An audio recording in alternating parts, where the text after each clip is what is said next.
కవిత కాళ్ళకాడ. కవిత అంటే మీకు తెలుసు, బహుశా కవిత పేరు వినుంటారు. ఏది ఈ మధ్యకాలంలో ఢిల్లీ లిక్కర్ స్కామ్లో పేరు వస్తుంది కదా కవితమ్మ.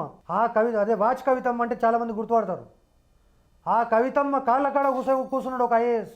ఈ రాష్ట్రంలో ఉన్న 4-5 ఐఏఎస్లు, సోమేష్ కుమార్, రజత్ కుమార్, అదేవిధంగా అరవింద్ కుమార్, నవీన్ మిట్టల్, అమయ్ కుమార్, ఇటువంటి వాళ్ళు ఆ దొర ఎంత మోసుకున్నాడో అంత దోసుకున్నారు. నేనేమంటున్నా, మీకు స్పష్టంగా చెప్తున్నా. దొర ఒక మాట చెప్పిండు, దేశము ఇండియాకు నన్ను కన్వీనర్ చేస్తే, ఒకవేళ కాంగ్రెస్ పార్టీ కనుక ఇండియా టీంకు నన్ను కన్వీనర్ చేస్తే ఈ దేశానికి అవసరమైనటువంటి డబ్బులు మొత్తం నేనే పెట్టుకుంటా అన్నాడు. గతంలో నేను ఒక్క విషయం చెప్తా, ఆయన దేశానికి పెట్టుకుంటా అన్నాడు. నేను ఈరోజు స్పష్టంగా చెప్తున్నా, ఈ 4-5 ఐఏఎస్ అధికారులే గోయల్ అనేటటువంటి ఒక ఐఏఎస్ అధికారి ద్వారా ఈ రాష్ట్రంలో టీఆర్ఎస్ ప్రభుత్వము లేదా బీఆర్ఎస్ పార్టీకి కావాల్సినటువంటి పెట్టుబడులన్నీ, ఎన్నికల ఖర్చులన్నీ ఈ 4-5 ఐఏఎస్ అధికారులు సమకూర్చిండ్రు. దానికి సంబంధించినటువంటి పూర్తి ఆధారాలు నా దగ్గర ఉన్నాయి.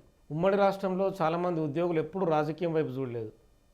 ఇప్పుడు ఈ ప్రభుత్వం తెలంగాణ వచ్చిన తర్వాతనే ఉద్యోగులందరూ రాజకీయం వైపు అమితాసక్తి చూపి వెంపర్లాడారు. ఈ మధ్యకాలంలో మీ ఉద్యోగ సంఘం అధ్యక్షుడు రాజేందర్ని కూడా రాజీనామా చేసి ఎమ్మెల్సీ ఇస్తానన్న పరిస్థితి.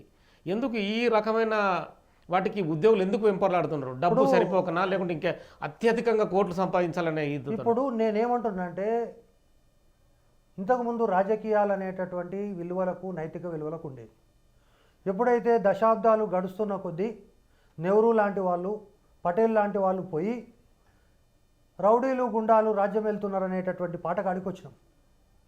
ఆ తర్వాత రౌడీలు, గుండాలే రాజ్యం వెళ్తున్నప్పుడు నేను ఉద్యోగ సంఘాల నాయకుడిని, నా అంటే ఇంతమంది ఉన్నారు, నేను ఎందుకు వెళ్ళకూడదని అవే మా కొంప ముంచింది.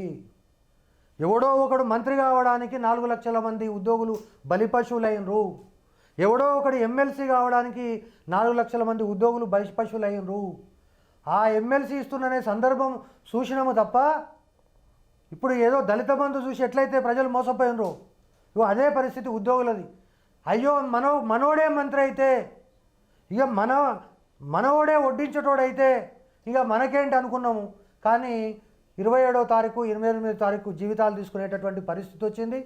నేను ఈరోజు మీ స్పష్టంగా చెప్తున్నా, ఉద్యోగ ఉపాధ్యాయ కార్మికులు కానీ, నిరుద్యోగులు కానీ, రైతులు కానీ, ప్రజాస్వామికవాదులు కానీ, ఈ రాష్ట్రంలో ఉన్న ప్రజాస్వామ్య యొక్క హక్కులు కానీ, నాకు ఇప్పటికీ గుర్తున్నది, 24 గంటలు బారా దర్వాజా కుల్లా అన్నాడు ముఖ్యమంత్రి. ప్రగతి భవన్ గేట్లు ఈ రాష్ట్ర హోంమంత్రికి కూడా తెలుసుకోలేదంటే సిగ్గుపడాలి ఈ ప్రభుత్వం. కాబట్టి నేను ఇప్పటికైనా చెప్తున్నా, మళ్ళొక్కసారి కేసీఆర్ పరిపాలన, కేటీఆర్ పరిపాలన, హరీష్ రావు పరిపాలన ఇదంతా బోగస్ అండి.